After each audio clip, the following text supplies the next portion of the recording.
Welcome to சமையல் சம்பவம். இன்னைக்கு நம்ம என்ன பண்ண போறோம்னா சூப்பரான ரசம் வைக்க போறோம். இது ரொம்ப சிம்பிளா ரெடி பண்ணிடலாம். நீங்க சாம்பார் அப்புறம் நான்வெஜ் கிரேவி எதுக்கு வேணாலும் இந்த ரசத்தை ஊற்றி சாப்பிடும்போது ரொம்பவே டேஸ்ட் நல்லா இருக்கும். வாங்க இந்த ரசம் எப்படி பண்ணலான்னு பார்க்கலாம். இதுக்கு தேவையான இன்க்ரீடியன்ட்ஸ் என்னென்னன்றதை ஃபர்ஸ்ட் பார்த்துடலாம். ஒரு கொத்து மல்லித்தலை எடுத்திருக்கேன், 3/4 டேபிள் ஸ்பூன் ஜீரகம், 1/2 டேபிள் ஸ்பூன் மிளகு, 1/4 டேபிள் ஸ்பூன் பெருங்காயத்தூள், ஒரு தக்காளி, 1/4 டேபிள் ஸ்பூன் மஞ்சள் தூள், 12 பூண்டு எடுத்திருக்கேன், ஒரு எலுமிச்சம்பழ அளவுக்கு புளி எடுத்திருக்கேன். அடுத்து 1 டேபிள் ஸ்பூன் அளவு கருவேப்பிலை எடுத்திருக்கேன்.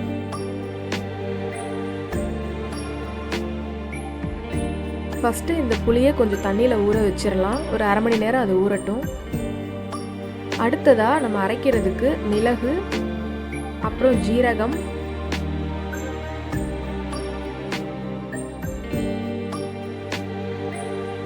கொஞ்சமாக கருவேப்பிலை சேர்த்து நல்லா அரைச்சி எடுத்துக்கலாம்.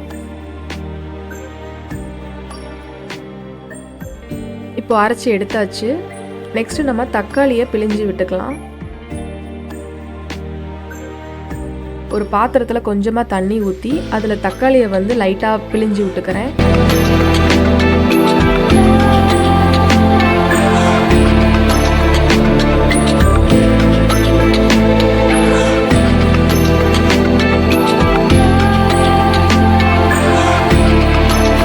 அடுத்ததாக நம்ம எடுத்து வச்சிருக்கிற பூண்டு பல், அப்புறம் கொஞ்சம் கருவேப்பிலை, இதை போட்டு நல்லா இடித்து வச்சுக்கலாம்.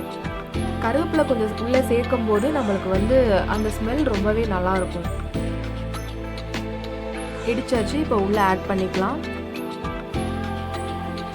இது கூட எடுத்து வச்சிருக்க பெருங்காயத்தூள், மஞ்சள் தூள் ஆட் பண்ணிக்கலாம்.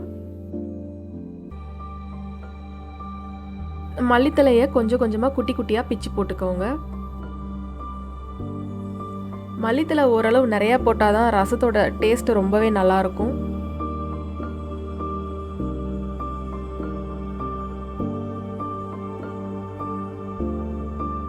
இப்போ அரைச்சி வச்சிருக்கிற மிளகு சீரகத்தூளை உள்ளே ஆட் பண்ணிக்கிறேன்.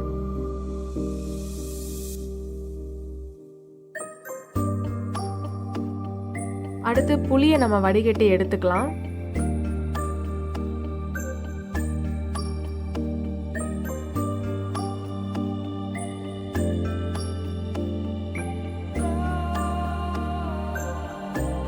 இந்த புளியை வடிகட்டுறதுக்கு நான் ஒரு ஜல்லடை எடுத்திருக்கேன்.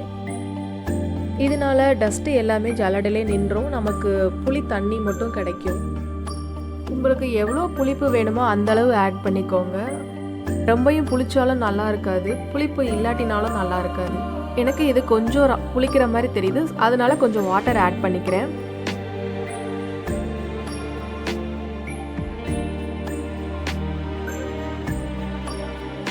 இப்போ இந்த ரசம் மிக்ஸை நம்ம குக் பண்ணிக்கலாம்.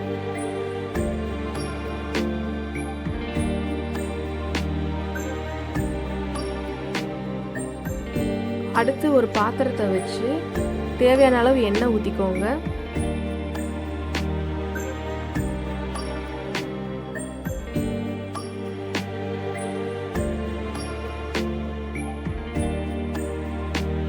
எண்ணெய் நல்லா காஞ்ச பிறகு 1/2 டேபிள் ஸ்பூன் அளவுக்கு கடுகு, அப்புறம் வெந்தயம் எடுத்திருக்கேன்,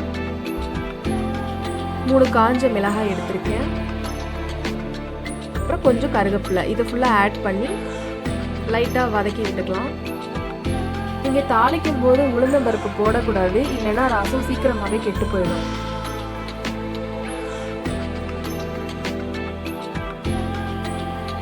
இப்போ நம்ம ரெடி பண்ணி வச்சிருக்கிற ரசம் மிக்ஸை உள்ள ஆட் பண்ணிக்கலாம்.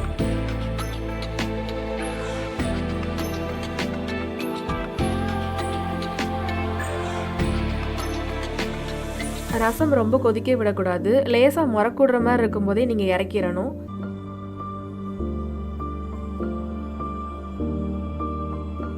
இப்போ ரசம் ரெடி ஆயிருச்சு. நம்ம இதை வேற பாத்திரத்துக்கு மாற்றிக்கலாம்.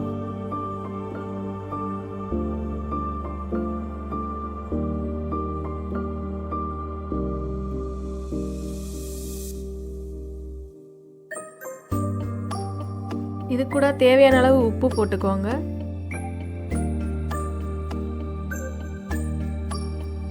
கொஞ்சம் ஃப்ரெஷ்ஷாக கட் பண்ணி வச்சுருக்கிற மல்லித்தலையை உள்ளே சேர்த்துக்கலாம். இந்த ரசம் ரெடியான பிறகு நீங்கள் ஓப்பன்லேயே வைக்கணும்னு இல்லை, ஜஸ்ட்டு க்ளோஸ் பண்ணி வச்சுக்கோங்க. அப்போ தான் அந்த ஸ்மெல் வந்து இன்னுமே நல்லாயிருக்கும். இப்போது இந்த ரசத்தை மூடி வச்சாச்சு.